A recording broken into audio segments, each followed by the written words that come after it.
আসসালামু আলাইকুম ওয়া রাহমাতুল্লাহ। আজ আমরা জিলহজ মাসের ৯টি গুরুত্বপূর্ণ আমল জানব ইনশাআল্লাহ। জিলহজ মাসের প্রথম ১০ দিন এমন এক বরকতময় সময় যা বছরে আর কখনো আসে না। এই দিনগুলোর প্রতিটি মুহূর্ত আল্লাহর কাছে অতি প্রিয় ও মর্যাদাবান। রাসূল সাল্লাল্লাহু আলাইহি ওয়াসাল্লাম বলেছেন, আল্লাহর নিকট এ ১০ দিনের তুলনায় কোনো দিন প্রিয় নয়। তাই প্রতিটি মুমিনের উচিত এই সময়টিতে গুনাহ থেকে বাঁচা ও নেক আমলে ভরিয়ে তোলা।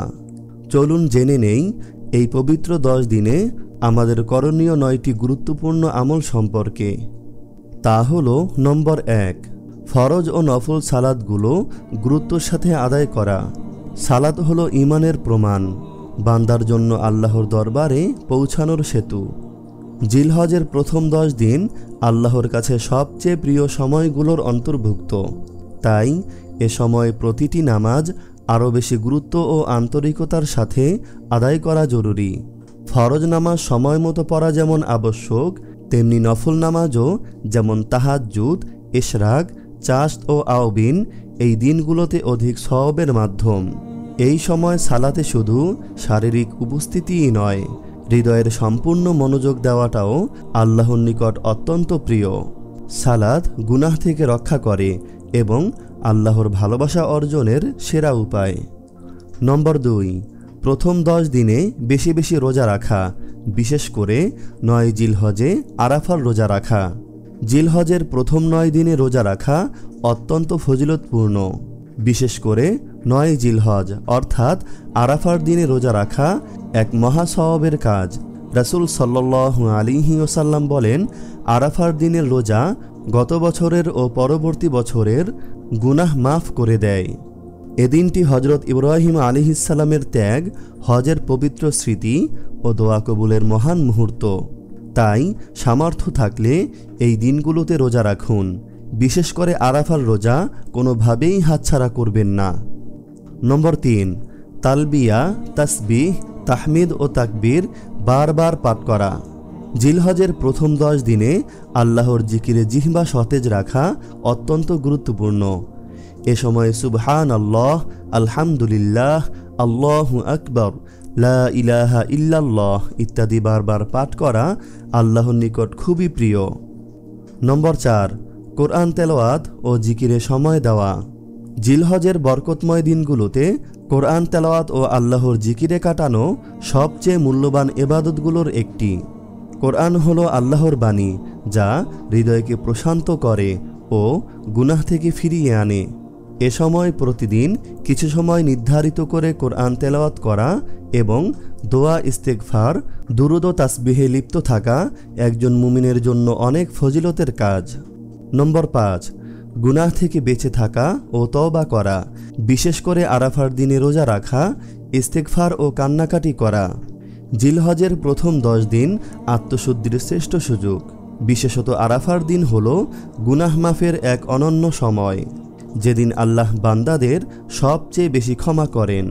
তাই এ সময় নিজের সব গুনাহের জন্য আন্তরিক তওবা করা, চোখের পানি ফেলা, দোয়া ও ইস্তেগফারে মগ্ন থাকা অত্যন্ত গুরুত্বপূর্ণ। রাসূল সাল্লাল্লাহু আলাইহি ওয়াসাল্লাম বলেছেন, আরাফার দিনে আল্লাহ যত সংখ্যক বান্দাকে জাহান্নাম থেকে মুক্তি দেন তা অন্য কোনো দিনে দেন না।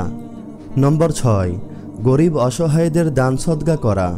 জিলহজের প্রথম ১০ দিন গরিব অসহায়দের প্রতি সহানুভূতি দেখিয়ে দান সদকা করলে আল্লাহর রহমত ও সন্তুষ্টি অর্জিত হয়। রাসূল সাল্লাল্লাহু আলাইহি ওয়াসাল্লাম বলেছেন, দান গুনাহ মুছে দেয়, যেমন পানি আগুনকে নিভিয়ে দেয়। নম্বর ৭, কোরবানি করা, কোরবানির নিয়ত ও প্রস্তুতি নেওয়া। জিলহজের অন্যতম প্রধান আমল হল কোরবানি করা, যা হযরত ইব্রাহিম আলাইহিসসালামের ত্যাগ ও আনুগত্যের মহান শিক্ষা বহন করে। সামর্থ্যবান মুসলিমের জন্য কোরবানি একটি গুরুত্বপূর্ণ ইবাদত, যার মাধ্যমে আল্লাহর সন্তুষ্টি লাভ করা যায়। কোরবানি শুধু পশু জবাই নয়, বরং তা এক গভীর ত্যাগের প্রতীক। তাই আগেই নিয়ত শুদ্ধ করা, প্রস্তুতি নেওয়া এবং যথাযথ নিয়মে কোরবানি আদায় করা অত্যন্ত গুরুত্বপূর্ণ। নম্বর ৮, হজ ও ওমরা করা। বা হজ পালনকারীদের জন্য দোয়া করা ও হজের গুরুত্ব বোঝা। জিলহজ মানেই হজের মৌসুম, ইসলামের গুরুত্বপূর্ণ স্তম্ভগুলোর একটি। যারা সামর্থ্যবান তাদের জন্য হজ করা ফরজ এবং এটি জীবনের এক মহান ইবাদত। আর যারা যেতে পারছেন না তারা হজ পালনকারীদের জন্য দোয়া করতে পারেন এবং হজের গুরুত্ব সম্পর্কে জানা ও শেখার মাধ্যমে এই সময়কে বরকতময় করতে পারেন। রাসূল সাল্লাল্লাহু আলাইহি ওয়াসাল্লাম বলেছেন, একটি কবুল হজের প্রতিদান শুধু জান্নাত। নম্বর 9, কোরবানির দিন তথা 10 তারিখের আমল। জিলহজের 10 তারিখ অর্থাৎ ঈদুল আজহার দিন ইসলামের অন্যতম মর্যাদাপূর্ণ দিন। এই দিনে সর্বোত্তম আমল হল আল্লাহর নামে কোরবানি দেওয়া, পাশাপাশি ঈদের সালাত আদায়, পরিষ্কার পরিচ্ছন্নতা বজায় রাখা, আত্মীয় স্বজন ও গরিব অসহায়দের মাঝে কোরবানির গোশত বন্টন করা অত্যন্ত গুরুত্বপূর্ণ।